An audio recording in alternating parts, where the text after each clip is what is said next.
Greetings, brothers and sisters, friends, family, and foes. This is Bill from Agape on the streets, and it's good to talk to you guys. There's been a lot going on the last few days. I just pulled over here by the river to let Josiah out. He's just hanging, playing some guitar. God has been doing some mighty things, and those sometimes have been very tough. There were days that I didn't know if I was going to get through them, and then there's God's blessing pours out, and you go, wow, yeah, I've got to keep going. I know why I'm doing this again. And God's obviously behind this. God's obviously doing mighty miracles, and I would be miserable if I did this any other way. God has trials for us, and, I don't like trials, but then I thank God for the trials because when you go through them with the right heart, you learn.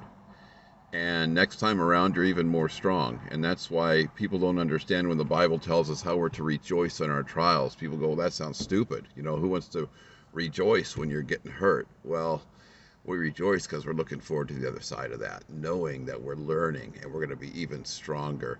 I'm watching Josie right now as he's on his trip, and the kid is blowing me away. I am so proud of him. Um, this was a young man that was literally, I didn't think he had any hope at all. He always tells me I probably wouldn't have made it. Could have died without you if you didn't come and help me out. And it's by the grace of God. I would say give God the glory, because when I found Josie, he had the mentality in many areas of a 5 to 10 year old. He really couldn't do anything for himself. And now to see him out there married, and their van's having problems, but he's figuring it out. He's getting through it, and that is such a blessing. That makes every minute of everything worth it. Um, we've had some tough times, man. I'll be honest with you. There's some times that he and I just didn't see eye to eye, and we hurt inside. And again, it's trials. We all learned, and now that he's on the road, all I can think about next time I see him is just give him a big hug and tell him how well he's done. I wanted to give you a quick update. I said I was going to do an update to the 911 message that I did some time ago, and I had a lot of people get a hold of me, and there's a few things that were said, and I'm not going to go over them all. One of the things people said, we don't understand why you're not out under a church. I says, well, what do you mean by under a church? They says, well, most places are a mission, but they have a church's name attached and their support structure and on and on. Well, that's not exactly what God called us to do. And I'll be honest with you, I have nothing against the church, but a lot of people do. Many of the ones we are reaching do. That's why we're out on the streets doing this, because they would never set foot in your church. In fact, they despise you and your church. One of the things Josie told me when I met him, I didn't tell him I was a Christian for a while. I have a thing God's put in my heart, says earn the right. Go bless them first. Earn their respect, then tell them about Christ. So they listen. So it's not just more erroneous information like is all out in this world. Earn it. Earn the right to tell them about Christ first. And when I told Josie this, he was blown away, because at that point he couldn't deny I loved him. But he was blown away that a Christian loved him. You're a Christian, he said? You've got to hate me. Why are you helping me?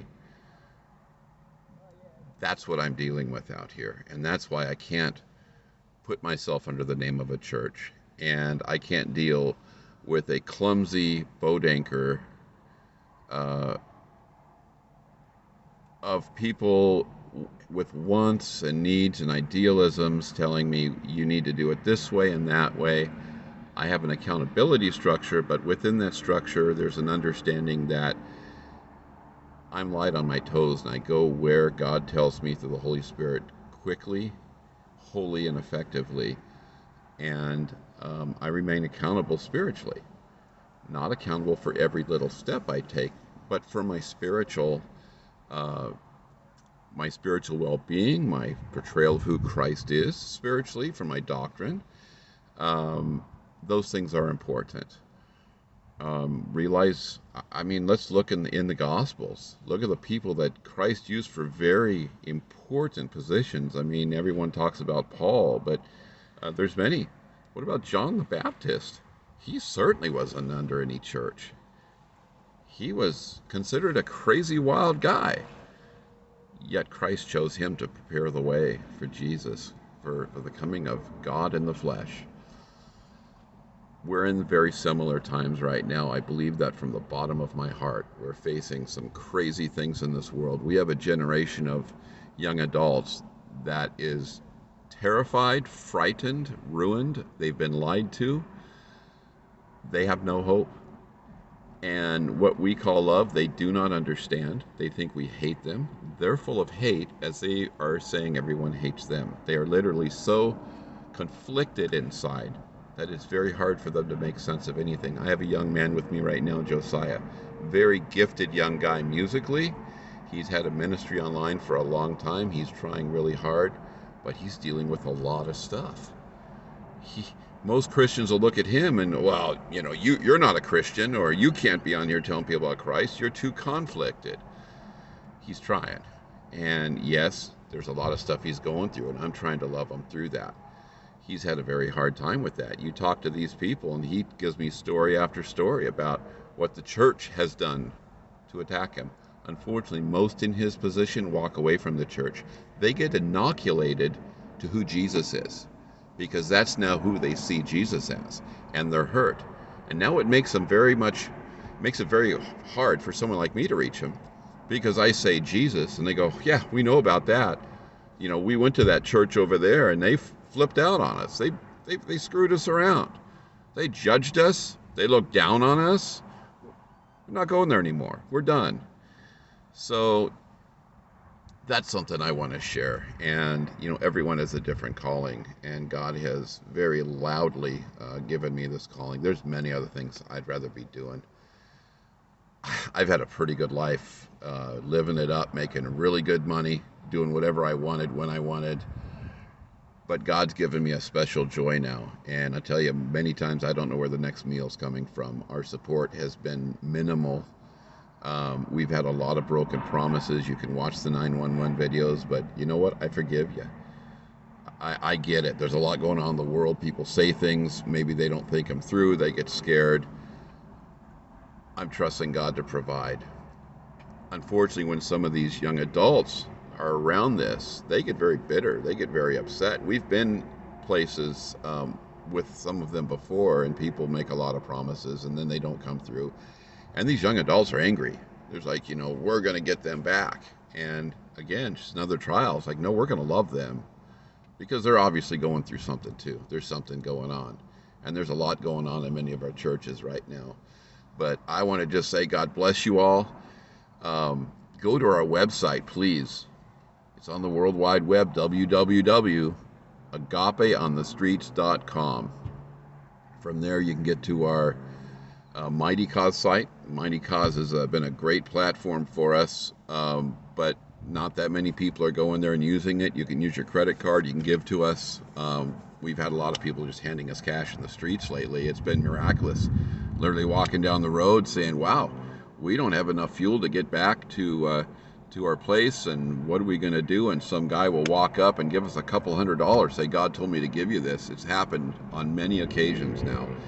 So we seek your prayer support. We seek your monetary support.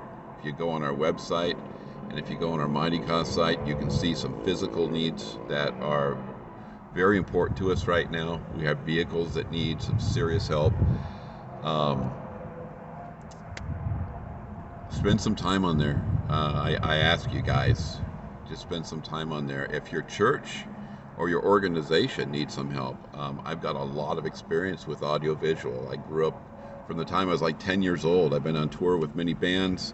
I've done many large-scale installs, and we will work for our money. We can go and take care of you, help you out. We've been doing some handyman work. I've got some young people to help me do the things that I can't physically do, and I can be there and talk them through the technical side of it. We want to come help you. We'd love to meet you. We'd love to meet your church or ministry. get a hold of us. We got phone numbers, we have addresses, all on our website. God bless y'all. Until next time. Hey, and come back and keep watching the updates from Josie and Star.